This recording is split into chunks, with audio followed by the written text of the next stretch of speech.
शुरू करते हैं विज्ञान कार्य पुस्तिका कक्षा 6 की इकाई 6 जीव जगत। ठीक है, निम्नलिखित प्रश्नों के सही विकल्प छांटकर लिखिए। रात्रि चर जंतु है, रात्रि में कौन चरता है? ठीक है, चमगादड़। ठीक है, गाय खरगोश और बकरी तो दिन में, दिन के है। ठीक है, छुई मुई का नाम होता है लाजवंती की पत्तियां किस प्रकार के उद्दीपन से के प्रति संवेदनशील होती है? किसके? उनको छूने से क्या हो जाती है? वह मुरझा जाती है।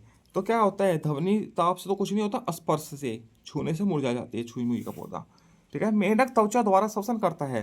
त्वचा द्वारा श्वसन कहाँ करता है? त्वचा से, जल में। ठीक है, निम्नलिखित में किस प्रकार के पौधों की लंबाई सबसे कम होती है? सबसे कम किस प्रकार के पौधों की लंबाई होती है? वृक्ष की तो होती है 20, 30, 50 फीट तक हो जाती है, 100 फीट भी हो जाती है। झाड़ी की छोटी होती है 12, 15 फीट तक। ठीक है, साग साग की होती है 1 से 1.5 या 2 फीट तक, बस ये सबसे छोटी होती है।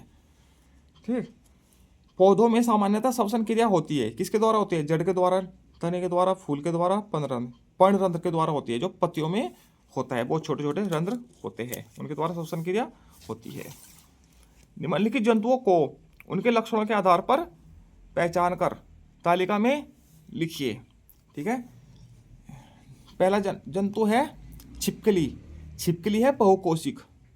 ठीक है, एक से ज़्यादा कोशिकाएं होती है। ठीक है, कशेरु की, एक कशेरु का मतलब होता है रीढ़ की हड्डी। जिसमें रीढ़ की हड्डी पाई जाती है वह कशेरु की, जिसमें नहीं पाई जाती है वह एकशेरु की। ठीक है, अंडयुज का मतलब होता है जो अंडे देता है। जरायुज का मतलब होता है जो बच्चे देता है।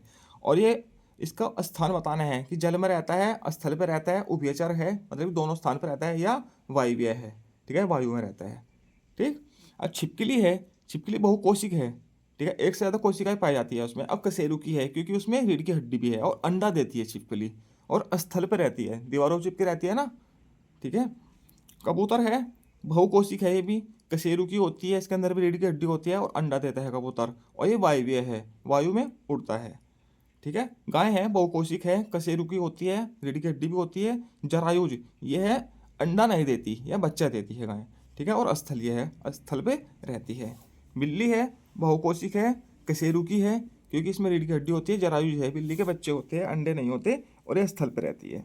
ठीक, केचुआ है, ये बहुकोशिक है और ये अकशेरु की है। केचुए में रीढ़ की हड्डी नहीं होती।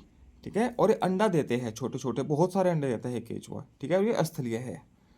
ठीक, तिलचट्टा है, ये बहुकोशिक है, ये भी अकशेरु की है। तिलचट्टे में भी रीढ़ की हड्डी नहीं होती, और तिलचट्टा अंडे देता है। ठीक, अंडयुज है और स्थल पर रहता है, किचन में रहता है लोगों के, सभी के घरों में लगभग। ठीक है, अमीबा है, ये एक कोशिकीय जीव है। ठीक है, इसमें रीढ़ की हड्डी भी नहीं होती। ठीक है, अकशेरु की है, और ये अंडे नहीं देता। ये अपने शरीर से ही किसी पार्ट को अलग करके दूसरे अमीबा का निर्माण कर देता है। ठीक है, इसको बाइनरी पद्धति कहते हैं। ठीक है, और ये जल में पाया जाता है। ठीक है, मुर्गी है, बहुकशेरु की है। ठीक है, और रीढ़ की हड्डी होती है, कशेरु की भी है। ठीक है, और अंडा देती है मुर्गी। ठीक है, और ये स्थलीय है। ठीक, इस प्रकार से तालिका पूरी भर लीजिएगा। नीचे दिए गए जंतुओं को उनके भोजन के आधार पर छांटकर तालिका में लिखना है। ठीक है, भोजन के आधार आधार पर छांट कर लिखना है।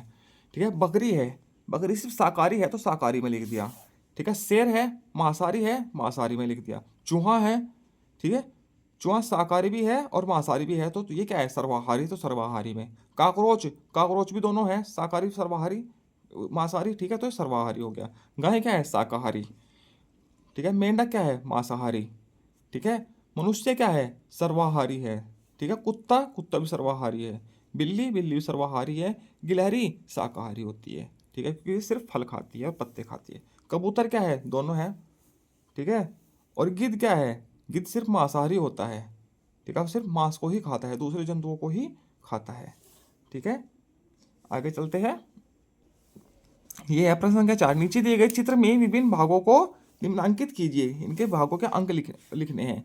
इसको बोलते हैं वर्तिकाग्र। ठीक है, ये है वर्तिका और ये वर्तिकाग्र। ठीक है, ये पुंकेसर है। ठीक है, और ये अंडाशय है। ठीक है, इस प्रकार से इनको लिख लेंगे। नीचे दिए गए जंतुओं को संरचना तथा प्रजनन के आधार पर संकेतों के अनुसार लिखने हैं। ठीक है, अब ये जंतु है। ठीक है, इसमें कशेरु की, अंडयुज, एक कोशिकीय, अकशेरु की, जरायुज और बहुकोशिकीय, ये छाट के लिखने हैं। ठीक है, अब कशेरु की कौन कौन से है इसमें? ठीक है। मछली है, मेंढक है, छिपकली है, बिल्ली है, गाय, शेर और कबूतर है। इसमें से जो कशेरुकी है वो यहाँ लिख दिए हमने, जो अंडा देने वाले हैं वो यहाँ पे लिख दिए। ठीक है, ये आप लिख लीजिएगा। ठीक है, जो एक कोशिकीय है, अमीबा, पैरामीशियम और यूग्लिना तीनों पानी में पाए जाते हैं, ये एक कोशिकीय है। ठीक है, और अकशेरुकी है, ठीक है, जिनमें रीढ़ की हड्डी नहीं होती। ठीक है, वो ये है अमीबा, हाइड्रिला, पैरामीशियम, यूग्लिना और घोंगा। ठीक है, और जरायुज है जो बच्चे देते हैं, गाय, शेर और बिल्ली। ठीक है, शेरनी है। अब बहुकोशिक क्या है, जिसमें बहुकोशिक क्या है, हाइड्रा, घोंगा, मछली,